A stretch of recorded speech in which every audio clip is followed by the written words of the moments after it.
Halo teman-teman, kembali lagi kita ketemu di Dapur Nuning Putri bersama aku. Hari ini aku mau bahas tentang tepung-tepungan.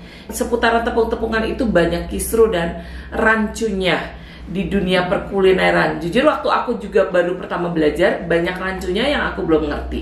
Dan aku seiring waktu aku belajar, aku juga baca dari beberapa literatur, dari internet, dari manapun juga, ataupun dari orang-orang yang waktu itu lebih expert dari aku. Dan aku banyak belajar dari orang-orang sekeliling aku. Gitu teman-teman. Dan hari ini kita mau bahas tentang apa? Tentang terigu, ya, terigu. Dan banyak fungsi, terus pengertian-pengertian tentang terigu yang selama ini kalian belum ngerti. Dan kita mau bahas sedikit banyaknya ada di video kali ini. Oke, ikutin ya. Oke. Aku baca beberapa literatur tentang terigu. Terigu itu termasuk tepung yang gluten. Nah, gluten di sini adalah itu seperti disebutnya lapisan-lapisan dalam cake atau roti saat kita makan. Nah, itu yang disebut gluten, dan itu hanya bisa didapat dari tepung-tepungan seperti tepung terigu ini.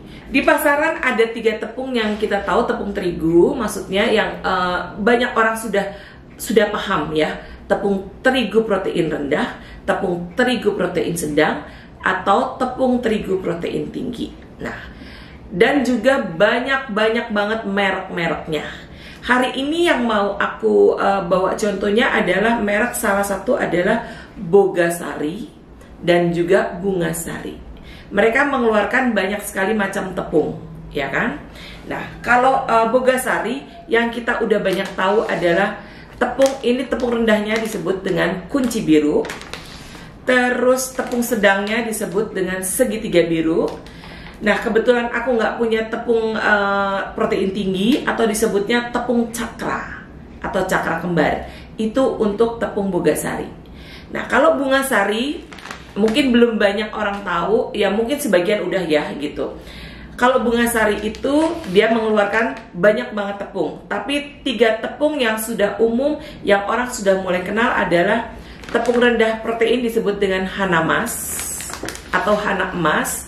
Terus tepung sedang itu disebut dengan bola salju, dan tepung tinggi proteinnya disebut dengan Golden Eagle. Oke? Tapi dia sendiri pun di Bungasari banyak tepung lainnya yang mereka produksi. Yang kita mau bahas hari ini hanya 3 ini: rendah protein, sedang, dan tinggi protein. Oke? Tapi kita mulainya dulu lebih enak dari mana ya? Sedang. Oke, kenapa aku mau mulai dari sedang? Karena protein yang sedang ini biasa disebut dengan tepung serbaguna. Nah, proteinnya di sini yang terkandung di protein sedang ini adalah 9-11% dari protein itu sendiri. Terus pembuatan untuk tepung terigu protein sedang itu dia diambil dari biji gandum yang dibersihkan dari cangkangnya itu, terus diproses. Nah, dari proses itu banyak proteinnya yang terbuang lah istilahnya. Jadi kandungan dari gandum itu sendiri tidak maksimal, makanya dia hanya menghasilkan antara 9-11% proteinnya dari gandum itu. Dan cita rasa dari gandum itu sendiri pun rasanya hilang, nggak terlalu kencang banget seperti yang protein tinggi, gitu ya teman-teman ya. Nah, itu dari protein sedang. Nah, apa kegunaan dari protein sedang itu? Protein sedang ini yang disebut dengan serbaguna, bisa dipakai untuk seperti bolu, ya kan? Terus bisa dipakai untuk seperti buat brownies, ya kan? Terus bisa berbagai macam, juga bisa untuk pengganti. Kalau kalian lagi nggak punya protein tinggi, kalian bisa buat roti dengan menggunakan tepung protein sedang ini, gitu teman-teman. Jadi di sini seperti di gambar sini juga ada kan? Nah, bisa untuk buat pancake, bisa untuk buat bolu, bisa untuk buat sus, terus bisa juga untuk buat apa ya? Bakpao. Nah, ya, buat untuk bakpao itu. Jadi gini, tepung protein sedang ini warnanya lebih putih dibandingkan protein tinggi dan protein rendah. Beda ya teman-teman. Makanya waktu dibuat untuk bakpao pun dia hasilnya warnanya akan lebih bagus dibandingkan dengan menggunakan protein tinggi, gitu ya teman-teman. Nah itu terus apalagi ya, bisa dibuat untuk seperti muffin seperti itu, terus seperti banana bread ya, macam-macam seperti itu. Kalian bisa menggunakannya dengan tepung sedang. Jadi tepung sedang ini kan banyak fungsinya karena disebut tepung serbaguna. Jadi saat kalian nggak punya tepung protein tinggi untuk membuat roti, kalian bisa menggantikannya dengan pakai tepung sedang. Nah seperti contohnya kalian membuat bomboloni atau donat. Kalau kalian nggak punya tepung protein tinggi, kalian bisa ganti dengan tepung ini, tepung sedang ini. Nah gitu teman-teman, jadi simple kan, jadi nggak terlalu pusing-pusing. Oke, ini bahasan kita tentang protein tepung terigu protein sedang atau yang disebut dengan tepung serbaguna. Ada tambahan sedikit, protein sedang atau serbaguna itu proses untuk penyimpanannya lebih bisa tahan lama. Itu lebih enaknya di situ, lebih bisa tahan lama. Dia nggak gampang, lebih cepet bukan basi, bau apek ataupun gimana lembab. Tapi dia lebih bagus untuk proses penyimpanannya. Terus yang kedua, untuk proses bakingnya dia itu lebih bagus.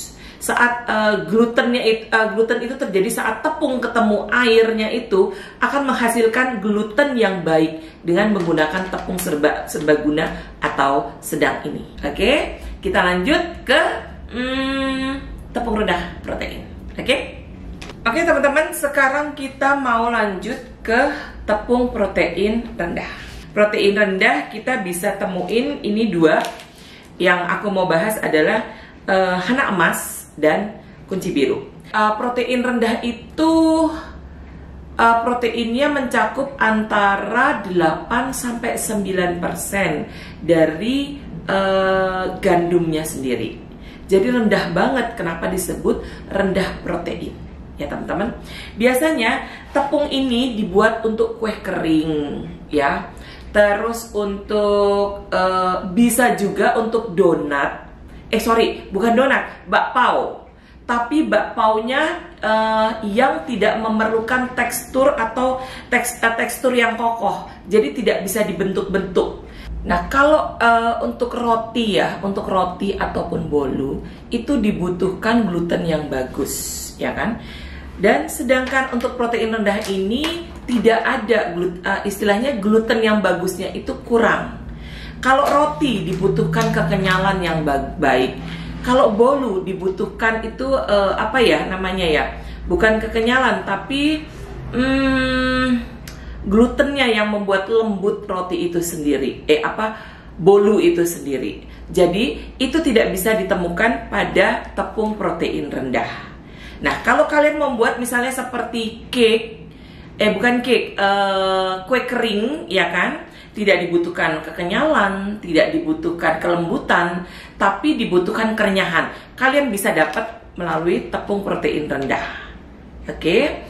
Nah, terus juga seperti kalian buat pastry, kalian pakainya tepung ini, tepung protein rendah ini. Karena dari pastry itu kan yang biasanya digunakan itu juga untuk seperti kulit pie, ya kan? Biskuit atau juga scone. Nah, seperti itu. Sajian yang tidak memiliki kelembutan atau kelenturan, tetapi kerenyahan yang didapat. Jadi kalian bisa menggunakan terigu protein rendah.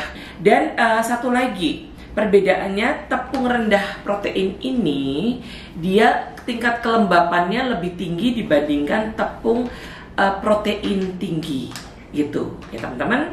Nah, oke, itu penjelasan untuk protein rendah.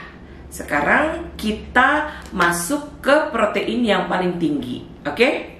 Nah, berhubung tepung cakranya aku tuh lagi nggak ada, aku hanya bisa bawa satu ini. Ini keluaran dari Bunga Sari, yaitu Golden Eagle. Nah, kebetulan nggak ngerti kenapa belakangan ini kan lagi bulan-bulan apa nih? Dari Juli kemarin, namanya tepung protein tinggi itu susah banget didapat. Protein tinggi itu kadarnya adalah 11-13% proteinnya dari gandum tersebut. Jadi prosesnya itu lebih baik dibandingkan dari protein rendah dan protein sedang. Oke? Biasanya protein tinggi ini bisa kita gunakan untuk membuat satu mie, ya, dan roti. Hanya itu sih, setahu aku hanya 2 kegunaan protein tinggi itu. Untuk membuat mie, mau mie kering, mie basah, atau mie apapun. Mie dan untuk roti. Roti atau bread seperti bakpao dengan berbagai macam dibentuk-bentuk, itu bagus banget kalau pakai tepung protein tinggi, ya. Terus untuk buat roti-roti seperti roti tawar, nah itu pakai tepung ini protein tinggi. Terus untuk buat baguette atau roti Prancis itu, nah harus pakai tepung protein tinggi, ya teman-teman. Karena proses glutennya dia dibutuhkan banget, sehingga lapisan-lapisannya itu akan keluar glutennya saat ketemu dengan air dan juga telur. Jadi kenapa semakin tinggi proteinnya, semakin tinggi pula glutennya. Seperti itu teman-teman ya. Dan protein tinggi ini lebih ke kenyal. Dia akan menghasilkan roti yang kenyal. Saat kita makan, roti itu akan kenyal. Asal pembuatannya benar. Kalau pembuatannya salah, rotinya akan bantet dan keras. Oke, gitu teman-teman. Ini 3 tepung yang bisa aku sampaikan pada hari ini. Dan juga masih banyak di luar sana di pasaran, seperti contohnya Bunga Sari ini ngeluarin juga untuk tepung untuk roti, ada namanya kabuki. Pokoknya banyak macam. Seperti juga ada juga yang tepung rendahnya, ada yang lebih rendah lagi dan ekonomis, seperti untuk gorengan dan macam-macam, namanya tepung jawara, ya. Jadi banyak juga. Kalau di Indonesia itu kurang familiar dengan salah satu namanya self-raising flour. Nah, tepung ini biasanya digunakannya seperti tepung serbaguna. Cuma dia sudah dicampur dengan baking powder dan garam. Gitu. Itu sih bedanya ya. Dan itu hanya bisa ditemukan di TBK tertentu yang jual. Tapi kebanyakan orang Indonesia akan lebih milih memakai 3 jenis produk ini yang sudah umum dipakai oleh orang kita. Oke teman-teman, itu dulu yang bisa aku bagi hari ini tentang ketiga jenis tepung: protein rendah, protein sedang atau disebut dengan serbaguna, dan protein tinggi. Nah, oke, kalian cukup jelaskan? Aku mau ingetin lagi untuk kalian yang sudah selalu setia nonton video-video aku, terima kasih. Dan juga mungkin buat kalian yang belum sempat kasih subscribe, kasih like-nya. Juga untuk setiap komen kalian aku hargai dan aku balas semampu aku. Terima kasih teman-teman, sampai ketemu lagi di video aku atau tutorial masak aku selanjutnya.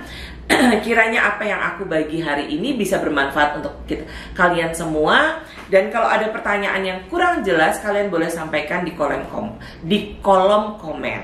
Oke teman-teman. Terus aku bilang, jaga kesehatan, ikuti protokol kesehatan yang ada, nggak perlu keluar rumah kalau nggak penting-penting banget. Dan jangan lupa selalu mulai dengan berdoa. Oke, sampai ketemu lagi teman-teman. God bless you all. Bye.